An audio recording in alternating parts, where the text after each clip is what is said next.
আমরা স্বাধীনতা এমনি অর্জন করি নাই, আমাদের যে ভাইয়েরা জীবন দিয়েছে তারা এমনি এমনি জীবন দেয়নি, তারা চাইছিল বৈষম্য দূর করতে। যদি বৈষম্য থাকলো তাহলে আমাদের স্বাধীনতা কোথায়? আমাদের এখন গীতা পাঠ করার মতো কোনো ভাই বোন আছেন আমাদের মাঝে? হাত তোলেন। গীতা পাঠ করার মতো আছেন? না থাকলে আমরা আলোচনায় মূল করে চলুন। আছেন কেউ? হাত তোলেন। হিন্দু ভাই বোনেরা কেউ আছেন? নাই? কোথায়? আচ্ছা, আজকে এক ভাই আসছে আমাদের।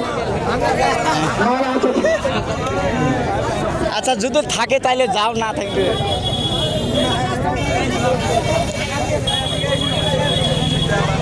এই বলে আজকের আমি আমার সংক্ষিপ্ত বক্তব্য শেষ করছি। আসসালামু আলাইকুম।